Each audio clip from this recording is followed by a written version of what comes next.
Hello everyone, welcome to my YouTube channel Biology with Saman. I hope everyone is doing great. In the last video we did with the topic of transport of carbon dioxide from the chapter of breathing and exchange. So in today's video we will be taking up another topic from the breathing and exchange, which is the transport of oxygen. So without any further delay, let's begin our today's video. As we have already studied the three methods, the three ways in which the carbon dioxide transport takes place, simultaneously in today's video, we will also get to know the basically there are two ways for the transport of the oxygen. So let's start with the write-up. When we are talking of the transport of oxygen, basically most of the transportation of the oxygen takes place in the form of oxyhemoglobin, in the form of oxyhemoglobin. Now, what is oxyhemoglobin? Let's see. Just like carbon dioxide, in which I said that the carbon dioxide will bind to the amine group of the amino group of the globin protein. Just like that, oxygen, this oxygen also binds with the hemoglobin. Now, as you know, this hemoglobin has another two parts. We have hem part and another one is the globin. Here the oxygen do not bind to this globin part, but here the oxygen binds to the heme part. Now, as you know, this heme usually have four polypeptide chains. You have already studied in the biomolecules chapter that the hemoglobin is the protein that shows the quaternary structure.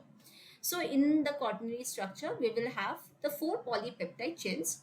Just like that, hemoglobin has four polypeptide chains, two alpha as well as the two beta. So this four polypeptide chains has four iron atoms, right? That means each polypeptide chain will have one iron atom to which one molecule of oxygen will bind. I hope it's getting cleared. So what we can conclude from here, that the oxygen here binds to the iron atom. Iron atom किसका? Haemoglobin का. ठीक है. अब यहाँ पर एक चीज याद रखिएगा बच्चे कि यहाँ पर जो आयरन एटम का जो oxidation state, it will be +2. If it gets +3, so what will happen? The oxygen will not show the binding affinity towards the hemoglobin in that case. ठीक है. So definitely it is a reversible process. Why we always say it's a reversible process? Because in presence of oxygen, like in presence of any increase of the pressure of carbon dioxide, the oxygen will dissociate from the hemoglobin. That means the oxygen will get dissociated from the hemoglobin and the hemoglobin will bind to the carbon dioxide. So this is what happens. That is why oxyhemoglobin or carb amino hemoglobin, both of them shows reversible binding affinity towards the hemoglobin. So hemoglobin, whichever the gas molecule partial pressure is higher, the hemoglobin will bind to that particular partial pressure of the gas. I hope it's getting clear. So what is the percentage of the oxyhemoglobin that it is transported in the form of oxyhemoglobin? It is usually 97%. 97% of oxyhemoglobin is transported in the blood. ठीक है? In blood. Number second, if we are talking of the second method in which the oxygen is getting transported, is in the form of in dissolved form. In dissolved form. What is the percentage? It is 3 approx percentage. So you have got the total 100%. So let's move ahead, students. As we have seen in the transport of the carbon dioxide, you have saw there is a shift. Which shift it is? That is the Hamburger's effect or chloride shift. So if you remember in the last class, we draw the same diagram. ठीक है? What we do? We draw the same diagram of it. Let's see. Let's draw it here.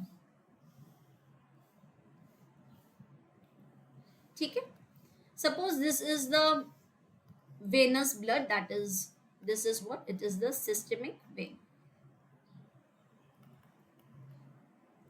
And this one was what? It was systemic artery rich in oxygenated blood. That means the partial pressure of the oxygen will be high comparatively to the systemic vein partial pressure of oxygen. So what happens? This is what I have considered it to be my alveoli. If you remember, in the alveoli, what was the partial pressure of the PO2? It was approximately 104 mm of Hg. If you remember the PCO2, the partial pressure was 40. है If you consider here, what was the partial pressure of the PO2 of the systemic, of the systemic blood, that is the blood which is coming out from the human body and it is entering into the heart.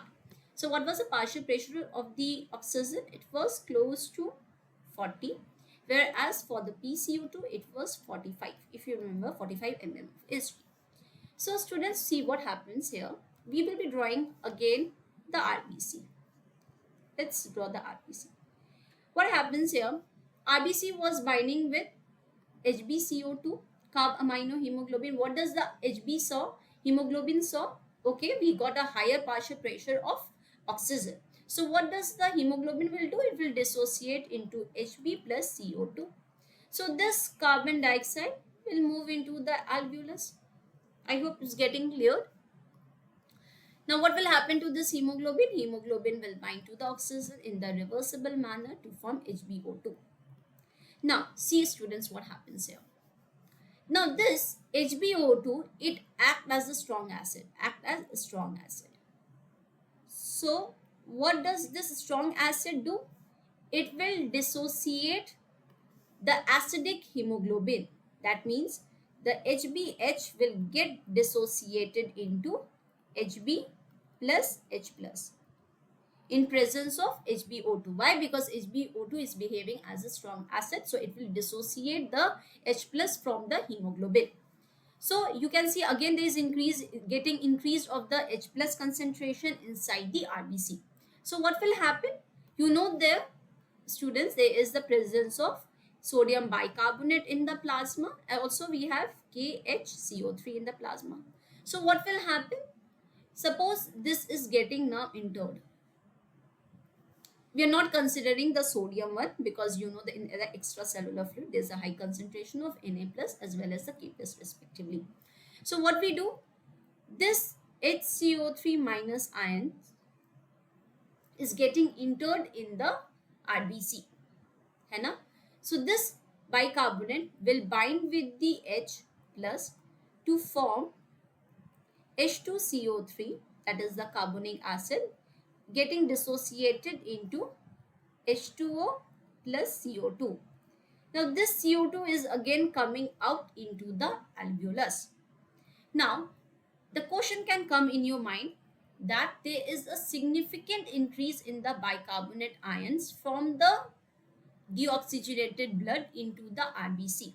Yes, it is happening so. So what we can say, to compensate this bicarbonate ions, that is the negative charge ion, what we do in the alveolus, it was at the time of the tissue, what you saw, there is chloride getting entered from the plasma into the RBC. So here what we see, again there is efflux of the Cl minus ion. Why? Because we are compensating the negative charged ions. If bicarbonate ion itself is a negative charge, too much of negativity for the plasma membrane is also hazardous. So we need to compensate this negativity. If we are taking the bicarbonate ions from the plasma, so we need to remove the chloride ions from the RBC back into the plasma. So this process has a name and this is only called as the reverse chloride shift. Now, what is the catch here? Catch here is a shift which is called as the Halden's effect. Halden's effect. Now this Halden effect, what we are seeing, it helps in the transport of, helps to transport oxygen, the carbon dioxide, right? So it is because of this effect, what happens, the carbon dioxide can move out into the alveolus from the RBC. Where this Halden's effect is taking place, Halden's effect, you can see well enough, it is taking place at the site of alveoli. Halden's effect also have the role in the formation of the oxyhemoglobin. This oxyhemoglobin behaves as a strong acid that will lead to the dissociation of the acidic hemoglobin into the H plus as well as the hemoglobin. Thereby, the H plus will bind again back to the bicarbonate ions to form the carbonic acid, a reversible reaction that will getting dissociate into the H2O as well as the CO2. And the CO2 will ultimately enter into the alveolus. Why the CO2 will getting enter into the alveolus? Because the partial pressure of the CO2 in the RBC was high, that is 45, whereas the partial pressure of the CO2 in the alveolus was low, that was only 40. So as the gradient is developed from high to low, the carbon dioxide will get moved out. So that was the process of the transport of the oxygen, students. And that is how the transport of oxygen takes place inside the human body and its significance. Also, we have talked about here, which is the process of the Halden's effect. I hope you have got you cleared with the everything, the details of the processes, whether it is the Hamburger's effect, whether it is the Halden's effect, what is the site of the location. So let's wrap up this video, and in the next class or the next video session, we will be taking up another very interesting topic. Thank you, everyone.